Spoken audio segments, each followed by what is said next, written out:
Assalamualaikum dan salam sejahtera. Nama saya Nordayana Balkis binti Adnan dan nama saya Nurul Afifah binti Lukman Mary. pada hari ini kami akan membentangkan kursus GPPP 1092. Jadi kami akan memfokuskan tentang penilaian terhadap aspirasi pendidikan Malaysia, dan yang kedua ialah hala tuju pendidikan semasa, contohnya pelan pembangunan pendidikan Malaysia, dan yang ketiga ialah implikasi terhadap pembentukan guru berjiwa pendidik dalam mendepani cabaran abad yang ke-21. Jadi, secara ringkasnya, pembentangan ini akan menunjukkan bagaimana aspirasi dan hala tuju pendidikan membentuk guru yang profesional, kreatif dan berwawasan serta mampu membimbing pelajar menghadapi abad yang ke-21. Jadi, mari kita mulakan dengan pengenalan pendidikan dan kepentingannya dalam pembangunan negara. Pipa, tahu tak sekarang ni sistem pendidikan Malaysia banyak yang berubah kan? Sejak PPM ni diperkenalkan, banyak perkara yang baru diperkenalkan dalam pendidikan. Ya, dulu cara cikgu mengajar dulu just macam terangkan je. Tapi sekarang pelajar ni kena lebih fokus dan lebih aktif dan kena ada kemahiran abad yang ke-21. Dan pelajar bukan setakat kena pandai, tapi kena pandai berfikir, bekerjasama dan pandai guna teknologi.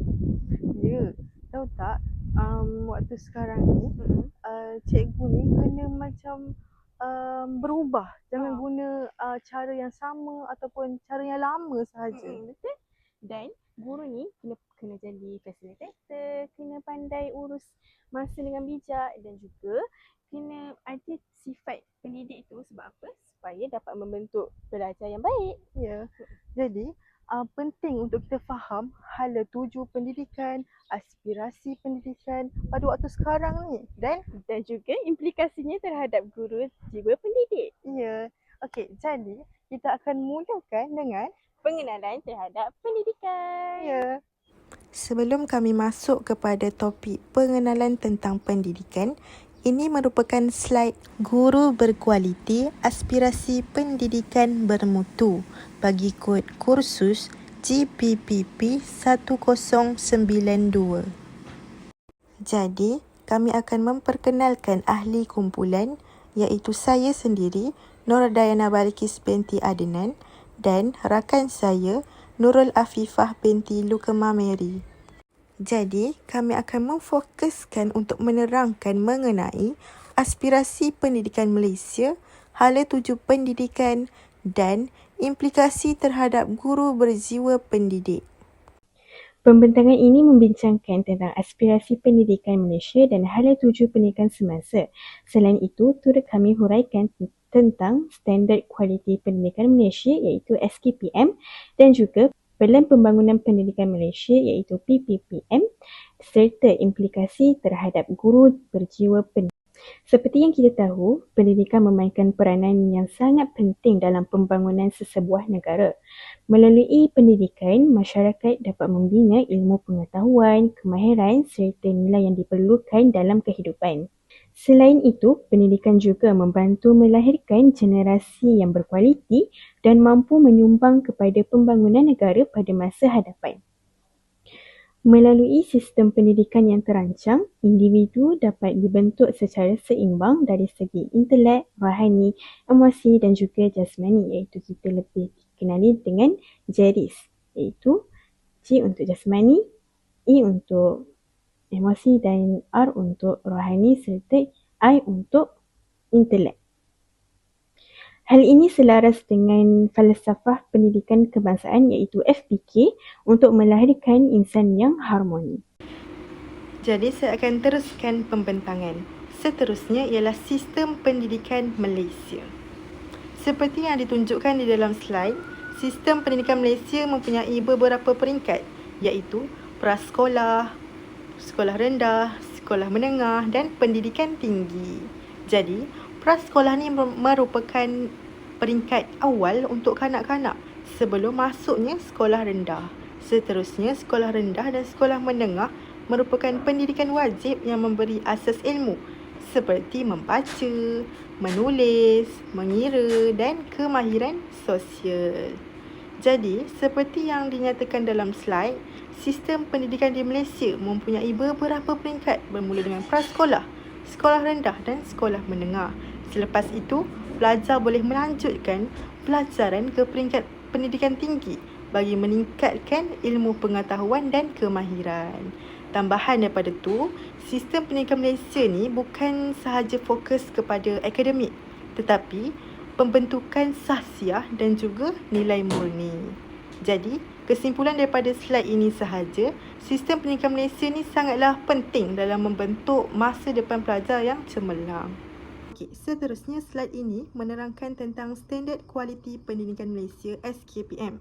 Jadi, seperti yang tertera dalam slide, SKPM merupakan instrumen penilaian sekolah, menilai kepimpinan, menilai pengurusan dan menilai PDP. Jadi, selain itu, dalam slide ini juga dinyatakan beberapa standard, iaitu standard yang pertama, kepimpinan dan hala tuju.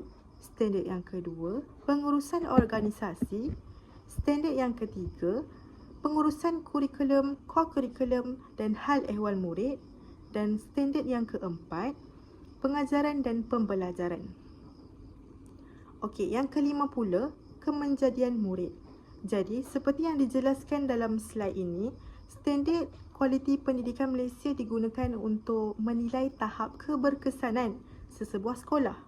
Jadi, penilaian ini melibatkan kepimpinan, pengurusan organisasi dan proses PDP bagi memastikan pendidikan yang berkualiti.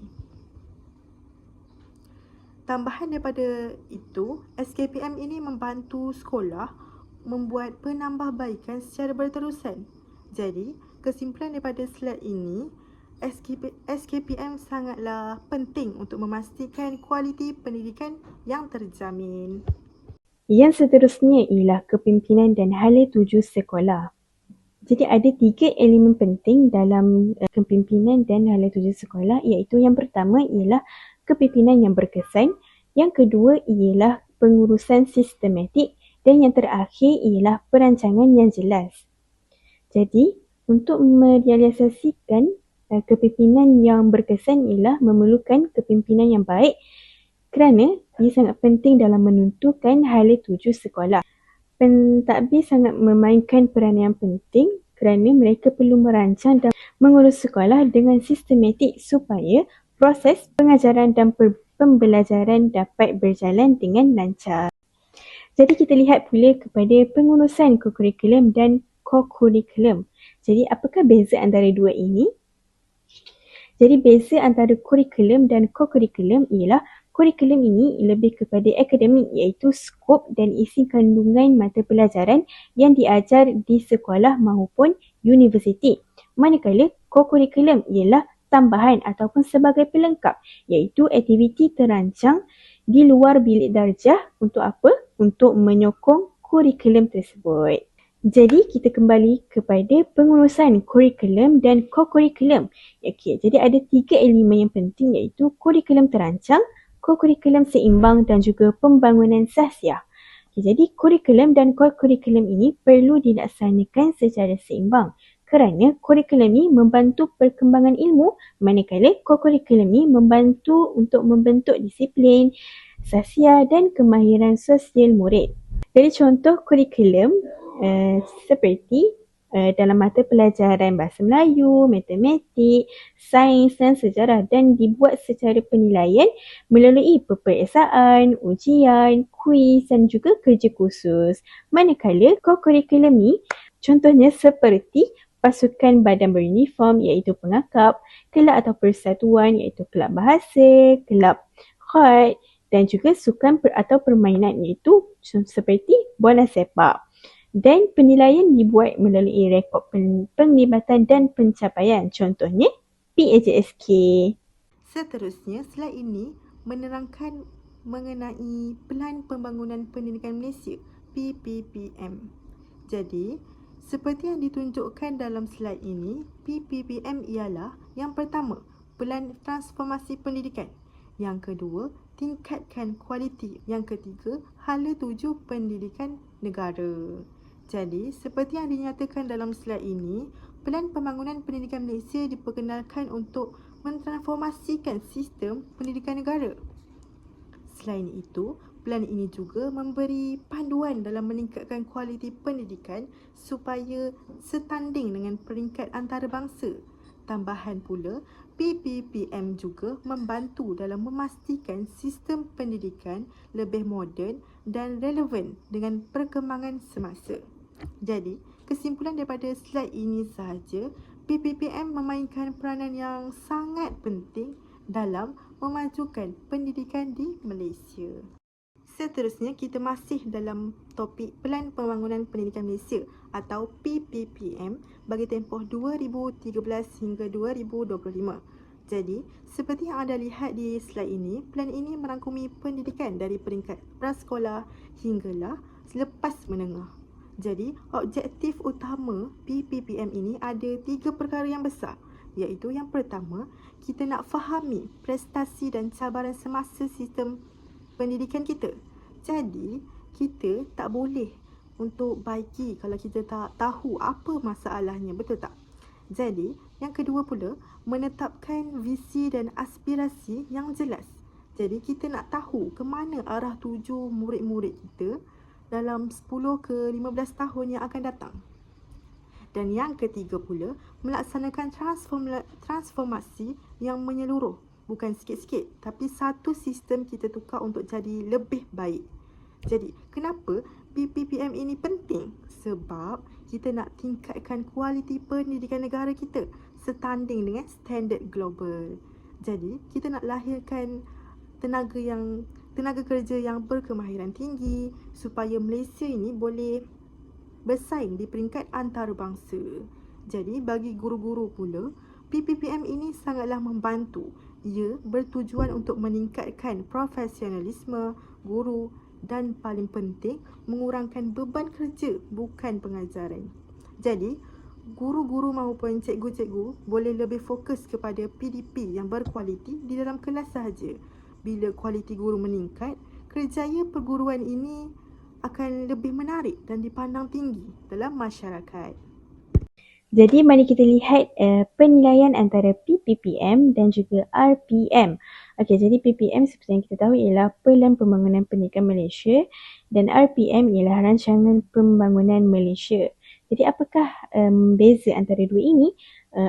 Beza antaranya ialah PPM ni dia lebih kepada fokus kepada pendidikan, kualiti guru, kualiti murid, teknologi dan dalam PDP dan kemahiran abad yang ke-21. Dan seperti kualiti guru dan kualiti murid ni ia lebih kepada KEBAT iaitu kemahiran berfikir aras tinggi, dan juga RPM ni ialah Rancangan Pembangunan Malaysia. Dia ni fokus kepada pembangunan negara dan ia ni pendidikan secara umum.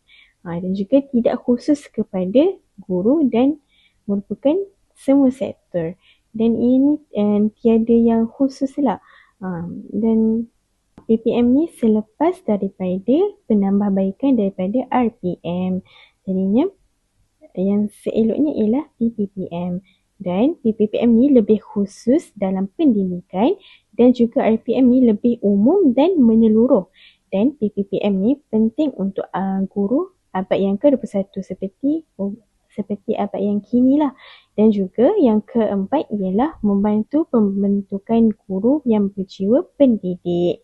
Jadi itulah kepentingan PPPM dalam merealisasikan pendidikan kita pada hari ini. Okey, jadi mari kita lihat lebih mendalam tentang aspirasi sistem pendidikan. Okey, jadi dalam PPPM ni terdapat 5 aspirasi sistem pendidikan yang wajib kita tahu. Dan aspirasi ini menjadi panduan untuk memastikan setiap murid ini mendapat pendidikan yang berkualiti dan juga adil. Ini sudah terang lagi bersulailah yang PPPM ni sangat penting dan sangat sistematik untuk kita pada hari ini. Okey, jadi ada 5 iaitu yang pertama ialah akses, dan yang kedua ialah kualiti, dan yang ketiga ialah equity, dan yang keempat ialah perpaduan, dan yang kelima ialah kecekapan. Jadi, untuk melihat lebih mendalam, saya serahkan kepada saudari Yana. Seterusnya ialah akses kepada pendidikan. Jadi seterusnya kita beralih kepada elemen pertama dalam aspirasi sistem, iaitu akses kepada pendidikan. Okey. Maksud mudahnya ialah peluang. Okey, di bawah PPPM, maklumat kita adalah pendidikan untuk semua. Maksudnya di sini, setiap kanak-kanak di Malaysia tanpa mengira latar belakang, kaum ataupun lokasi mestilah mendapat peluang yang sama rata di sekolah untuk bersekolah. Tiada lagi istilah tercicil. Kerajaan komited memastikan anak-anak di bandar maupun di pedalaman terutamanya semuanya dapat belajar dengan sempurna. Jadi kenapa akses ini kritikal? Sebab pendidikan adalah social escalator. Ia adalah cara untuk seseorang itu mengubah nasib keluarga mereka. Jadi, dalam fasa ini, kementerian fokus untuk memastikan infrastruktur sekolah lengkap, bantuan diberikan kepada yang memerlukan dan sistem pendaftaran murid dibuat dengan lebih efisien supaya tiada seorang pun anak Malaysia ini yang tertinggal di belakang pintu pagar sekolah. Seterusnya ialah kualiti pendidikan. Okey, selepas kita pastikan semua murid boleh masuk sekolah, persoalan yang seterusnya, adakah apa yang mereka belajar itu benar-benar berkualiti? Jadi inilah poin yang kedua kita, iaitu kualiti pendidikan. Jadi untuk mencapai standard yang tinggi, kita bukan sahaja perlukan buku teks yang bagus, tapi kita perlukan guru yang berkualiti. Jadi, seperti yang kita tahu, guru ialah nadi dalam bilik darjah. Selain itu, penekanan utama sekarang adalah kepada kebat atau kemahiran berfikir aras tinggi. Jadi, kita tak nak murid kita ini hanya sekadar menghafal untuk peperiksaan, tetapi kita nak murid kita ni mampu menganalisis, menilai, mencipta sesuatu yang baru. Jadi, ini selaras dengan keperluan abad yang ke-21. Dunia sekarang ini sangat pantas berubah. Jadi, kualiti pendidikan ini penting untuk melahirkan murid yang bukan sahaja berilmu, tetapi juga berkemahiran tinggi. Okey, pengajaran yang di sekolah perlu menekankan kemahiran berfikir. Supaya apa? Supaya murid-murid ini lebih kritis dan juga kreatif. Jadi yang ketiga ialah equity dalam pendidikan. Okey, jadi equity dalam pendidikan ni maksudnya apa? Ia adalah peluang yang sama rata serta untuk mengurangkan jurang bandar dan juga luar bandar, dan ia adalah satu bentuk untuk bantuan pendidikan. Jadi equity dalam pendidikan ni sangat pentinglah untuk kita ni tidak berat sebelah dan kita ni berlaku adil dan peluang yang sama rata untuk segenap masyarakat. Yang keempat ialah perpaduan. Perpaduan ialah proses menyatu padukan seluruh masyarakat dan negara untuk membentuk satu identiti dan nilai yang bersama, dan dalam perpaduan ini perlulah memfokuskan murid yang pelbagai kaum, dan sekolah bolehlah mengadakan aktiviti bersama seperti gotong royong secara besar-besaran melibatkan pelbagai kaum, dan juga melalui ini kita dapat meningkatkan semangat nasional dan juga semangat perpaduan dalam kalangan masyarakat Malaysia. Okay, jadi yang kelima iaitu yang terakhir ialah kecekapan sistem. Jadi kecekapan sistem ini sangatlah penting kerana dapat memastikan semua perancangan pendidikan dapat dilaksanakan dengan baik dan juga sistematik, serta dapat memastikan juga pengurusan yang berkesan dan sumber dapat digunakan dengan baik dan mendapat menjadikan sebuah pentadbiran itu cekap dan saksamana. Beralih kepada elemen yang sangat penting dalam tajuk kita pada hari ini, iaitu implikasi ataupun impak ataupun kesan terhadap guru berjiwa pendidik. Okay, jadi yang pertama ialah guru ni sebagai ejen perubahan, dan yang kedua ialah guru pembentuk sasiah murid, dan yang ketiga ialah guru menyokong aspirasi negara. Aspirasi pendidikan negara ini memberi implikasi yang sangat besar terhadap kepada peranan guru, dan guru ni bukan sahaja dapat menyampaikan ilmu tetapi juga bertanggungjawab membentuk sasiah, nilai dan kepribadian murid.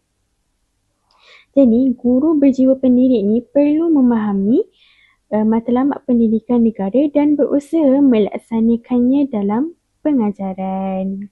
Jadi saya ingin tambah dalam implikasi ini juga, implikasi terhadap guru berjiwa pendidik ini juga ialah kemahiran teknologi. Anjakan transformasi ketujuh dalam PPM ni iaitu memanfaatkan teknologi maklumat dan komunikasi bagi meningkatkan kualiti pembelajaran di sekolah. Seterusnya mengenai guru sebagai pendidik abad yang ke-21. Jadi, isi slide ini ialah mahir teknologi, pembelajaran berpusatkan murid dan kreatif dan inovatif.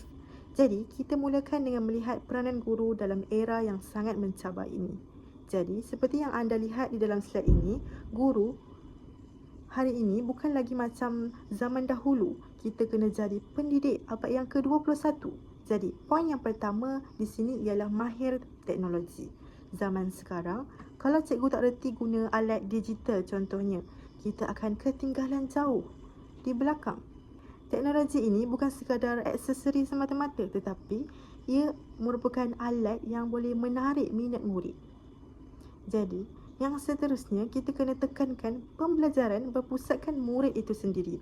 Maksudnya bukan cikgu sahaja yang bercakap di hadapan daripada awal sampai habis, tetapi murid yang kena aktif. Kita cuma menjadi coach di tepi sahaja. Tambahan pula, kita perlu kreatif dan inovatif.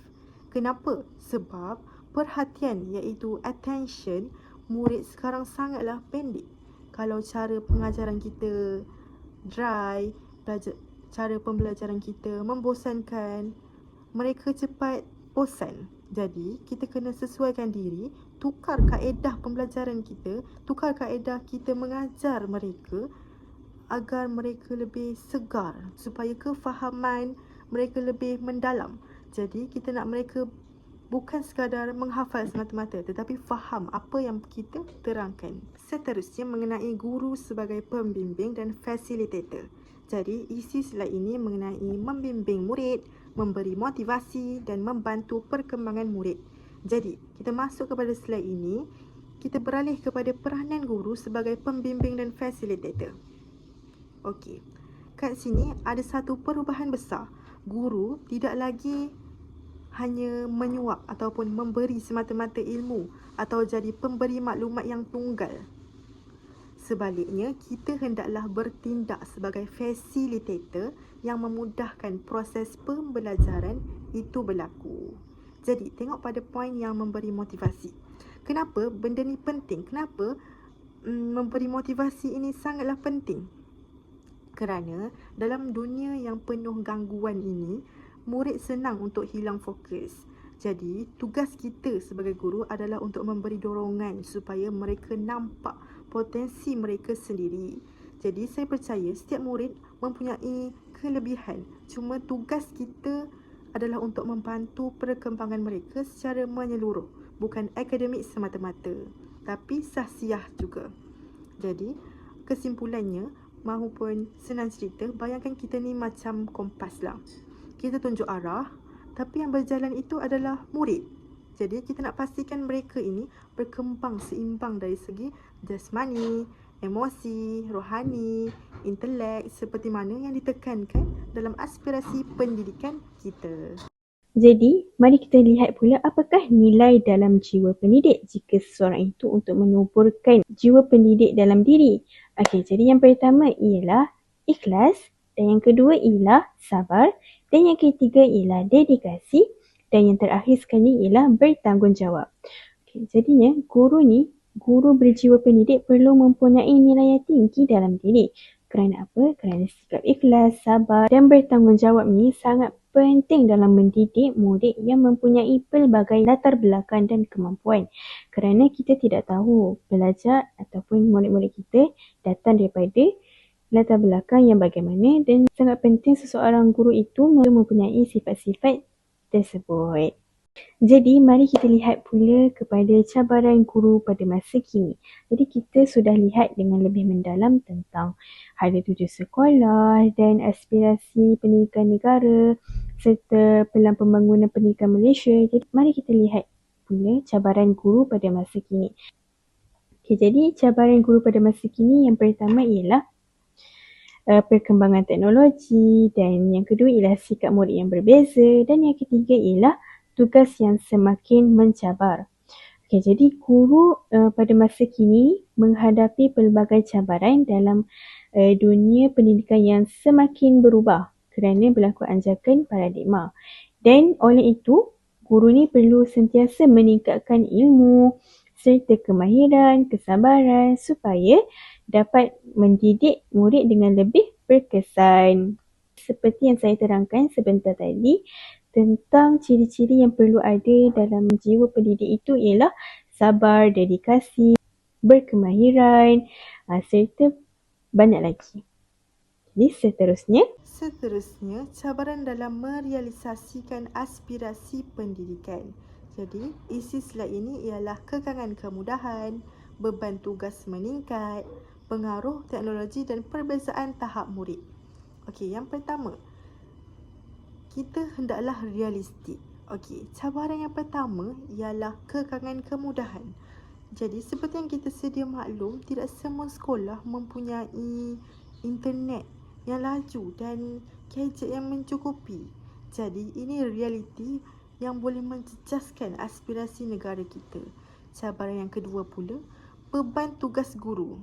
Jadi, selain mengajar, guru kena buat kerja pentadbiran, dokumentasi dan macam-macam lagi.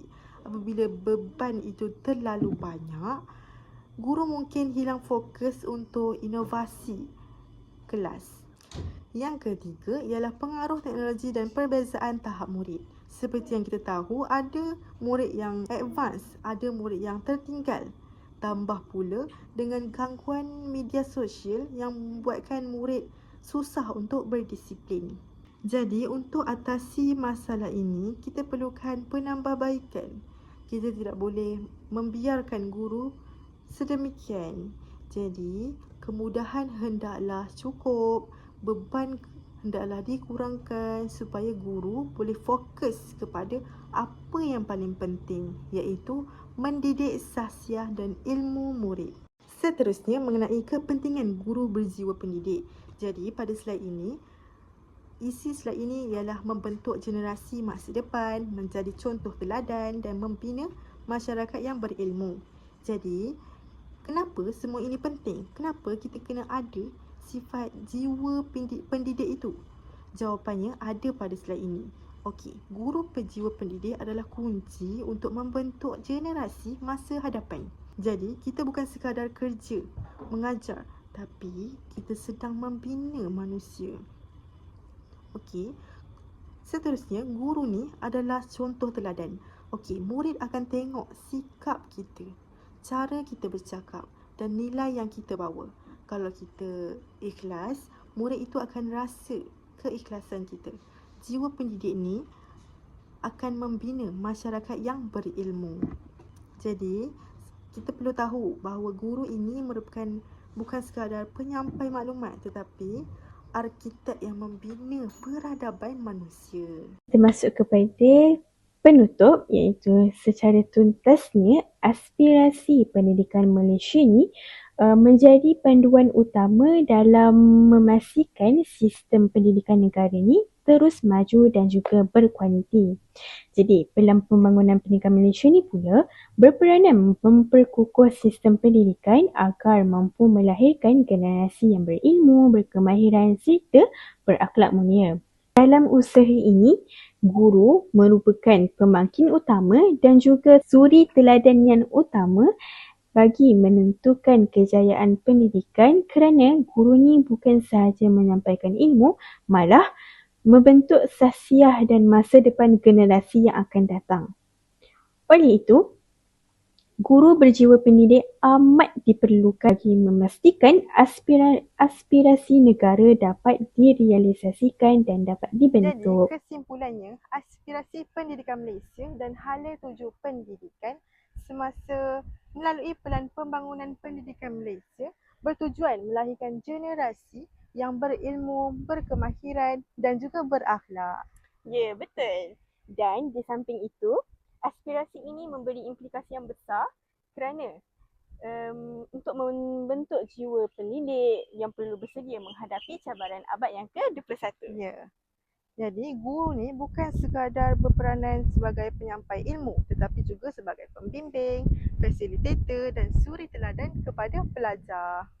Ya, tepat sekali. Dan oleh itu, kejayaan aspirasi pendidikan Malaysia sangat bergantung terhadap peranan guru dan keberkesanan pelaksanaan hala tuju pendidikan semasa. Ya, dengan itu kita berharap pembentangan ini dapat memberi kefahaman yang jelas tentang kepentingan aspirasi pendidikan Malaysia serta peranan guru dalam memastikan masa depan pelajar dan negara terus cemerlang. Terus ke hadapan dan cemerlang. Ya. Sekian. Itu sahaja daripada kami. Assalamualaikum warahmatullahi wabarakatuh. Terima kasih kerana menonton. Bye.